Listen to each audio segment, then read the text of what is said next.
যেকোনো ভোটের আগে কিন্তু যেকোনো রাজনৈতিক দলগুলো কিন্তু একেকটা করে প্রতিশ্রুতি দেয় সাধারণ মানুষদেরকে।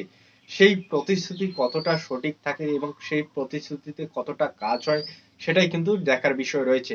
আপনারা দেখেছেন লোকসভা ভোটের আগে কিন্তু লক্ষ্মীর ভান্ডার প্রকল্প টিএমসি সরকারের তরফ থেকে আপনারা জানেন লক্ষ্মীর ভান্ডার প্রকল্প প্রথমেই এখানে ৫০০ টাকা ওবিসিদেরকে দেওয়া হয়েছে এবং এসসি এসটিদেরকে ১০০০ টাকা করে দেওয়া হয়েছে।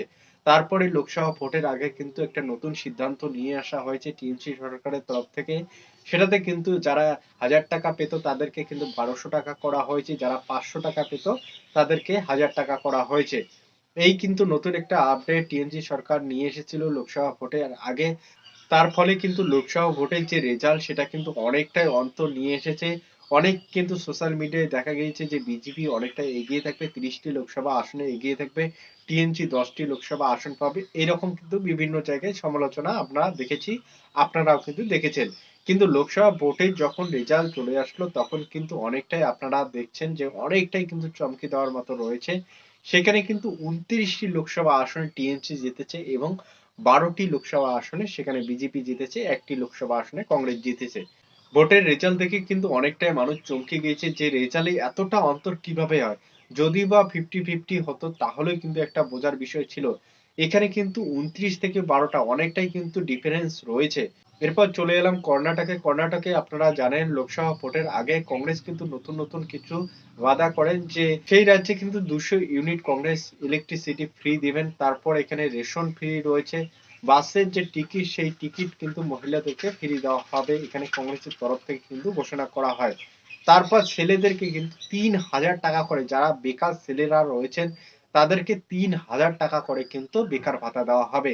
এবং খাটাখাট প্রত্যেকটা লোকের কাছে কিন্তু অ্যাকাউন্টে টাকা যাবে ৮,৫০০ টাকা করে।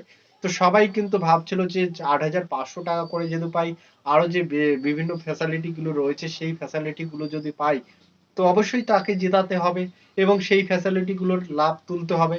সেই কারণে কিন্তু কংগ্রেসকে ভোট দিয়ে জয়যুক্ত করেন। তারপরে যেটা দেখা যাচ্ছে সেখানে কিন্তু বিভিন্ন জায়গায় আন্দোলন হচ্ছে। সেই টাকা কিন্তু সাধারণ মানুষ যে লোভে ভোটটা দিয়েছে সেই টাকা কিন্তু তারা পাচ্ছে না। এর ফলে কিন্তু বিভিন্ন জায়গায় তারা বিক্ষোভ দেখাচ্ছে, বিভিন্ন জায়গায় আন্দোলন করেছে। তারপরে কিন্তু কোন রকম এখানে কোনো সলিউশন দেখা যায়নি। এরপর চলে আসলাম সুভদ্রা যোজনা এবং লক্ষ্মীর ভান্ডার প্রকল্প। কোনটা আপনার জন্য বেস্ট রয়েছে? আপনারা জানেন সুভদ্রা যোজনা। এই সুভদ্রা যোজনার কিন্তু আপনারা জানেন ২০২৪ লোকসভা ভোটের আগে প্রধানমন্ত্রী বা বিজেপির যে বড় বড় মাপের নেতারা রয়েছে তারা কিন্তু ওয়াদা করেছে যদি উড়িষ্যায় তারা জিততে পারে তাহলে কিন্তু এই রাজ্যের মহিলাদেরকে ৫০,০০০ টাকা করে সুবিধা দেবে বাৎসরিক। সেই রকম কিন্তু একটা প্রতিশ্রুতি দেওয়া হয় এবং আপনারা জানেন এখানকার যে মুখ্যমন্ত্রী ছিল তিনি কিন্তু বিগত বছর ধরে কিন্তু এখানকার মুখ্যমন্ত্রী এবং প্রবীণ পটনায়ক উড়িষ্যার মুখ্যমন্ত্রী হওয়ার পরে কিন্তু সেখানকার যে পরিস্থিতি সেটা কিন্তু অনেকটাই পরিবর্তন হয়। সেখানকার ইনফ্রাস্ট্রাকচার, সেখানকার মেডিকেল এবং সেখানকার যে খেলাধুলার সেক্টর গুলো রয়েছে সেখানে কিন্তু অনেকটাই ডেভেলপ দেখা যায়। প্রবীণ পটনায়ক কিন্তু হেরে যাওয়ার পরেও হিরো রয়েছেন। তিনি কিন্তু বিভিন্ন জনকল্যাণমুখী কাজ করেছেন। তার ফলে কিন্তু সেখানকার সাধারণ মানুষ হেরে যাওয়ার পরেও কিন্তু তাকে পছন্দ করে। আপনারা জানেন প্রবীণ পটনায়ক কিন্তু সেখানকার ভাষা বা উড়িয়া ভাষা ঠিকঠাক জানে না। এর ফলে কিন্তু বিজেপি সেটাইকে নিয়ে কিন্তু হামলা করে লোকসভা ভোটে। আপনারা জানেন কিছুদিন আগে কিন্তু প্রবীণ পটনায়কের হাত পা কেঁপেছিল। তার ফলে কিন্তু তার যে অ্যাসিস্ট্যান্ট তিনি কিন্তু সব কাজ করেছিলেন। এর ফলে কিন্তু তারা বলেছে যে হাত পা কাঁপছে নির্দিষ্ট কিন্তু তিনি নিজেই কাজ করতে পারেন না, অন্যের দ্বারাই কাজ করছেন। এর ফলে কতটা সঠিক হবে কতটা বেঠিক হবে তিনি কিন্তু বাইরের রাজ্যের একজন ছিলেন অ্যাসিস্ট্যান্ট তার। এর ফলে কিন্তু অনেকটাই সমালোচনার ঝড় নেমে আসে এবং লোকসভা ভোটের আগে যেহেতু বিজেপি সরকার নতুন একটা স্কিমের সুবিধার কথা বলে এর ফলে কিন্তু আপনারা জানেন প্রবীণ পটনায়ককে কিন্তু সাধারণ যে মহিলারা ছিল উড়িষ্যার সেগুলো কিন্তু খুব ভালোবাসতেন এবং তাকে কিন্তু সাপোর্ট করছেন। এর ফলে কিন্তু বিগত বছর ধরে কিন্তু সেই রাজ্যের মুখ্যমন্ত্রী হিসাবে প্রবীণ পটনায়ক সেখানে হয়েছিলেন। এবার কিন্তু ২০২৪ লোকসভা ভোটে বিজেপির সঙ্গে একটা মতবিরোধ হয়। কারণ বিজেপি কিন্তু এবার লোকসভা আসনের যে সংখ্যা সেটা কিন্তু বেশি চেয়েছিল এবং বিধানসভা ভোটে তাকে বেশি সংখ্যক এখানে আসন দেওয়ার সিদ্ধান্ত করেছিল। এর ফলে কিন্তু প্রবীণ পটনায়ক সেটাতে অমত হন এবং নিজেই কিন্তু ২০২৪ লোকসভা ভোট নিজেই লড়ার সিদ্ধান্ত করেন, একাই লড়ার সিদ্ধান্ত করেন। এর আগে কিন্তু আপনারা দেখেছেন বিজেপির বিভিন্ন যে স্কিম গুলো রয়েছে সেখানে কিন্তু সাপোর্ট করেছে, বিভিন্ন বিল পাশে কিন্তু প্রবীণ পটনায়কের তার কৃতিত্ব রয়েছে। বিজেপিকে কিন্তু রাজ্যে সাপোর্ট করেছিল এবং কেন্দ্রেও কিন্তু প্রবীণ পটনায়ক সাপোর্ট করেছিল। তারপরে এই মতবিরোধের ফলে কিন্তু বিজেপি নিজেই লড়ার সিদ্ধান্ত করেন এবং প্রবীণ পটনায়ককে কিন্তু একাই লড়ার সিদ্ধান্ত করেন 2024 লোকসভা ভোটে উড়িষ্যায়। এবং হাড্ডাহাড্ডি লড়াই একটা আপনারা দেখতে পেয়েছেন উড়িষ্যার বুকে। তারপরে কিন্তু প্রবীণ পটনায়ক সেখানে হেরে যান এবং বিজেপির মুখ্যমন্ত্রী সেখানে হন। তারপরে কিন্তু নতুন একটা প্রকল্প এখানে সূচনা আপনারা দেখতে পেয়েছেন, সুভদ্রা যোজনা। এই সুভদ্রা যোজনার মাধ্যমে কিন্তু প্রত্যেকটি সাধারণ মহিলা, সেই সমস্ত মহিলারা কিন্তু 50,000 টাকা করে বাৎসরিক পাবে। আপনারা মান্থলি যদি হিসাব করেন 4,200 টাকা করে কিন্তু তারা পাবে এই সুবিধা। এবং এই টাকা দিয়ে কিন্তু তারা খুব সহজে নিজস্ব একটা ব্যবসা তারা তৈরি করতে পারবে। এই ব্যবসার মাধ্যমে কিন্তু তাদের যে ফ্যামিলি রয়েছে সেই ফ্যামিলিকে যাতে সুস্থভাবে সাপোর্ট করতে পারবে এবং সেই ফ্যামিলির যাতে গ্রোথ হয়, এর জন্য কিন্তু বিজেপি সরকার একটা নতুন স্কিম নিয়ে আসে, সুভদ্রা যোজনা। এই সুভদ্রা যোজনার মাধ্যমে বাৎসরিক 50,000 টাকা যদি কোনো মহিলা পায়, তিনি কিন্তু খুব সহজে পশুপালন এবং তাদের যদি হাতের কাজ জানা থাকে তারা কিন্তু নির্দিষ্ট একটা ব্যবসা করতে পারবে। এই উপলক্ষে কিন্তু বিজেপি সরকার এই প্রকল্পটি নিয়ে এসেছে, সুভদ্রা যোজনা। এর অপরদিকে রয়েছে টিএমসি রয়েছে, আপনারা জানেন পশ্চিমবঙ্গে রয়েছে লক্ষ্মীর ভান্ডার প্রকল্প। এই লক্ষ্মীর ভান্ডার প্রকল্পের জন্য কিন্তু পশ্চিমবঙ্গের যে রাজ্য রাজনীতিতে অনেকটাই কিন্তু বিজেপির ধস নেমে এসেছে। আপনারা জানেন বিজেপির 18টি লোকসভা আসন ছিল 2019 সালে।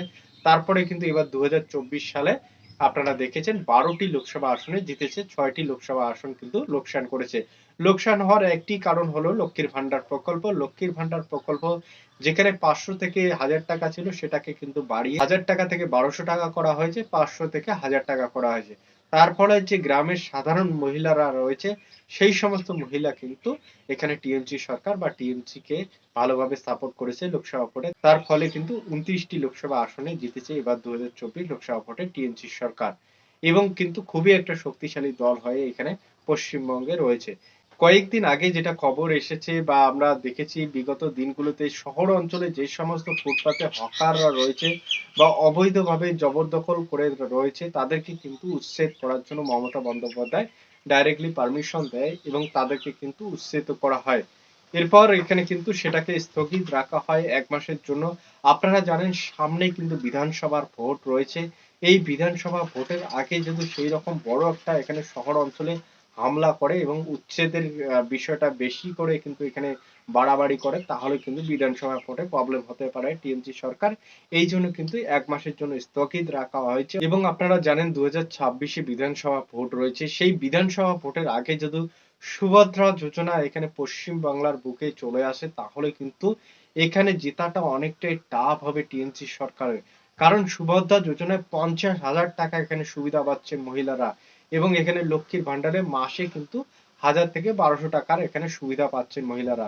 সেখানে থেকে কিন্তু 1000 টাকা তাদের কিন্তু দিন খরচা বা এখান থেকে চলে যায় এবং এই লক্ষ্মীর ভান্ডারের যে 1000 টাকা তারা কিন্তু হাত খরচায় চলে যায়। যদি 50,000 টাকা একটা মহিলা পায় তাহলে খুব সহজে নির্দিষ্ট একটা ব্যবসা তারা করতে পারবে এবং এর যদি সুবিধা তারা পায় এখানে 2026 ভোটের আগে, তাহলে কিন্তু অনেকটাই আপনারা ধামাকা দেখতে পারবেন। হ্যাঁ, অনেকটাই কিন্তু ভয়ানক পরিস্থিতি দেখতে পারবেন। এবার 2026 বিধানসভা ভোটে অনেকটাই কিন্তু ভাঙন দেখা যেতে পারে। আপনারা দেখছেন যে সুভদ্রা যোজনা এবং লক্ষ্মীর ভান্ডার প্রকল্প, এটার মধ্যে আপনারা যদি সংঘর্ষ করেন কে এগিয়ে থাকবে অবশ্যই আপনারা কমেন্টে জানাবেন তো। সুভদ্রা যোজনা এগিয়ে থাকবে না এখানে টিএমসি লক্ষ্মীর ভান্ডার এগিয়ে থাকবে? অবশ্যই আপনারা কমেন্টে মেনশন করবেন কোনটা সব থেকে বেস্ট রয়েছে। সুভদ্রা যোজনা মহিলাদের জন্য বেস্ট রয়েছে না এখানে লক্ষ্মীর ভান্ডার মহিলাদের জন্য বেস্ট রয়েছে? অবশ্যই আপনারা কমেন্ট করে জানাবেন এবং 2026-এ কে জিততে চলেছে সেটাও কিন্তু আপনারা মেনশন করে দেবেন। আপনারা বিগত দিনে দেখেছেন কংগ্রেস কিন্তু এই শহর অঞ্চলের যে হকাররা রয়েছে, ফুটপাতে যারা ব্যবসা করছে তাদেরকে সরানোর পরেই কিন্তু তাদেরকে বিদায় নিতে হয়েছিল পশ্চিমবঙ্গ থেকে। তারপরে চলে আসে বামফ্রন্ট। বামফ্রন্টও কিন্তু সেই রকমই একটা পরিকল্পনা করেন। হকাররা যারা ফুটপাতে ব্যবসা করেছিল তাদেরকে সরানোর ফলে কিন্তু তাদেরকেও পশ্চিমবঙ্গ থেকে সরে যেতে হয়েছিল। এরপর কিন্তু টিএমসি সরকার সেই পদক্ষেপটা নিতে চলেছে।